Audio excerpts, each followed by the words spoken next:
Alright, so today I'm back with yet another leak video, and today we will go over leaks for chapter 312, which is filled with so many insane things that I have no idea where to start.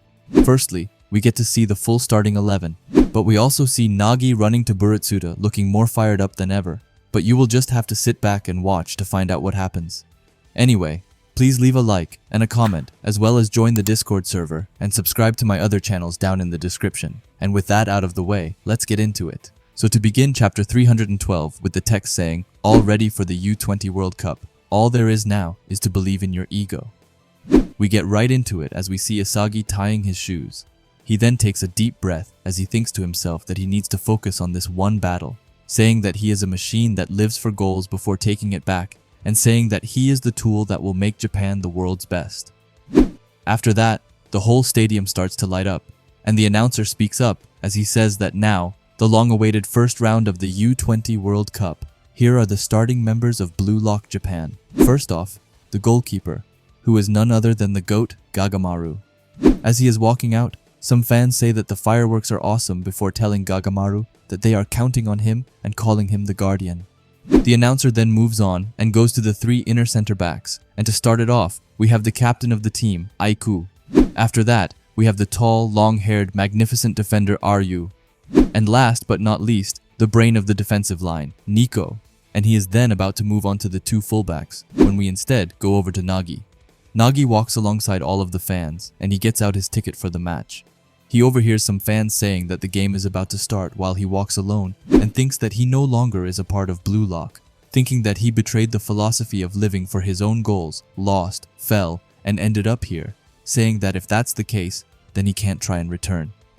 After that, we get away from the gloomy Nagi and get back to the announcer, who says that on the right back, they have the Godspeed Panther Chigiri, and on the left back, they have the cool-minded lefty artist Hiyori. We then once again get back to Nagi, who starts to sprint, and he says that he got out and seized something new, calling himself lame, gross, and pathetic after that. He had lost, thinking that only after facing that version of himself can he finally start to understand who he really is. As he's running over, he is running right towards a security guard who tells him to hold on. Nagi doesn't care and runs right through him and thinks that he is seriously searching for that heat. The security guard gets shocked, screaming at him to hold on, and then telling his telephone that there is an intruder in the VIP floor. Nagi, however, still doesn't mind it one bit, as he looks fired up and says that he is finally starting to realize that maybe he wasn't actually fired up just by playing soccer itself. After that, we leave him for a brief moment and get back to the announcer, who says that the midfielders are next up. He says that at the defensive midfielder spot, they have the unordinary assassin Karasu, and on the right midfielder position, there is the freely changing all-rounder Ryo.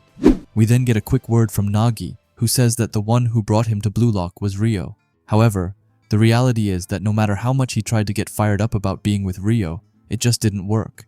We then get back to the announcer quickly as he announces the left midfielder, who is none other than the yellow technician Bachira, and I'm so glad to see him playing. Then back to Nagi, and it feels like we are playing ping pong as we just go back and forth. But anyway, Nagi thinks that he won't play soccer just to play by Ryo's side anymore, and we'll have to see how long that lasts for. However, we then get back to the announcer once again, who says that the strongest striker of Blue Lock is here, and announces the beast Itoshi Rin as he walks out coldly onto the field. Like his eyes look so insanely cold, I'm not even lying. Hey, it's Natsu, mid-editing here, and I just wanted to pause the video to ask you to subscribe if you haven't already, and while you're already down there, why not leave a like as well? Anyway, as that happens, Nagi continues and says that it's not like he wants to go back to Blue Lock or fight Isagi, but that the true heat is buried deep inside of him, and the true identity of his ego is... However, we don't get to hear what he was about to say right away as he barges into Burutsuta's room, and he is just amazed to see Nagi there. Then back to the announcer, who says that Blue Lock's prodigy, Isagi, has just joined the field, and he looks so cool as well, like it's insane. Then we once again get back to Nagi, who says that when you believe that you're the center of the world, your heart screams and fires you up, calling that feeling the ecstasy of a god, and for that, he doesn't care if he loses everything else.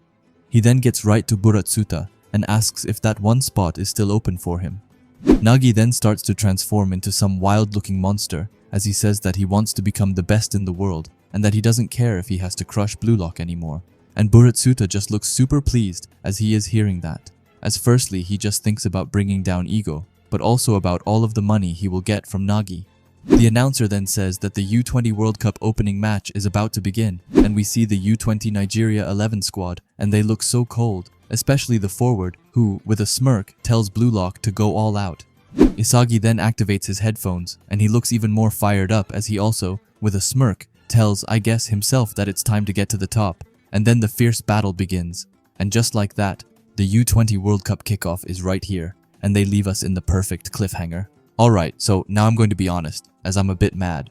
So I had planned on making a video predicting the starting 11 team, and I planned to drop it tomorrow. But since the leaks came out super early this time, I didn't have time to make the video before the real starting 11 dropped, which is why I thought that I would show it now and say which one I got right. So my starting 11 looked like this, and we can see that I pretty obviously got Gagamaru right, as there is no one else to pick from. Like, you can't even make a case for Fukaku, as he just has no right to be placed in front of Gagamaru. After that, I got Aiku and Nico right. I didn't think that they would have 3 center backs, so I kinda lost on that. Then for the right and left backs, I had both Zantetsu and Hiyori. Now I got Chigiri on the wrong side, which is a bit of a shame. However, I still kind of got him into the mix, right?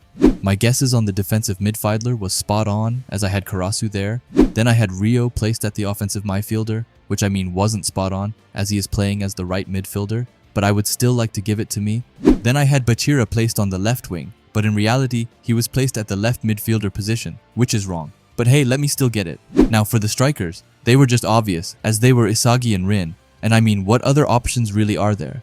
They are the best in Blue Lock, and with their rivalry, they will always try and push each other beyond the limits, and that's what makes the two of them so great. I said it in the starting 11 video already. However, if let's say Rin scores a goal, then Isagi won't just sit back, but he will instead do everything in his power to score his own goal, and not to let himself be overshadowed by Rin, and then it will just continue like that between the two of them, because none of them wants to be the one who loses against the other one. But yeah, I'm actually pretty sad that I didn't get the video out before this. However, leaks dropping on a Friday is something I have never seen before, so this was super unexpected, but at the same time, they were really hype leaks, so I really can't complain about it, and I'm just happy to even have the leaks. But anyway, to conclude this segment, I would say that I got 9 out of the 11 players correct, and I got 6 at the correct positions. So honestly, I think that it's super solid, I'm not gonna lie. Now I just want to quickly go over Chigiri as well. Putting him at the right back got a lot of people upset. As you know, his weapon is a lot better for the left back position with his 44 Panther snipe. However, just let the author cook, man. He knows his players way better than we do. Now then, I guess that we have to talk about Nagi, even though this was pretty expected already. There was just no way that he wouldn't join the Buretsuda 3, so seeing him go to Buretsuda and looking so insanely fired up before asking if he can join it was pretty cool. However, it's not like it was something shocking. I do feel kinda sad for Igarashi though, which is something I never thought that I would say. Anyway, he helped Nagi to realize what he needed to do, and that he needed to take this opportunity, but at the same time, he just got left behind. And yes, obviously he wasn't good enough, but still seeing him help out Nagi, and then not getting the opportunity himself, feels pretty sad. However, at the end of the day, he still has a bid, so he won't be needing to work at the temple anytime soon, as he can just join the club that bid on him, and then I think that he will be alright. And honestly, if the final Buretsuda 3 is Sei, Kira, and Nagi, then I would be more than happy for that. But let me know what you think about it. Then we have to talk about the Nigerian team, and I'm not gonna lie, but they look so insanely cool. I'm a bit sad that they didn't have any new generation 11s, and that we won't see someone at that level. However, with that said, I'm 100% sure that they will still be super good and be a very tough match for Blue Lock. I also think that if they had a new generation 11 player, then Blue Lock might not have been able to win this match. And since they pretty much have to win this match, I can definitely understand why they decided not to give Nigeria one. But still, without a doubt, this will be a completely insane match. And I'm so hyped to just get right into it, at this second. Which I'm guessing is what will happen in the next chapter, as it looks like we will get right into it. And I just can't wait for the next chapter. But please let me know your thoughts about these leaks, and what you think about all of this, from the players in the starting 11 to Nagi, and lastly, the Nigerian team. Anyway, if you like Blue Lock and videos like this, then I would highly suggest you subscribe to this channel, and while you are at it, leave a comment and a like, as it helps out with the algorithm a ton. And if you are curious to see another video of mine, then please watch the video, which will be popping up on the screen now. Anyway, thanks for watching, and have a great day. Bye.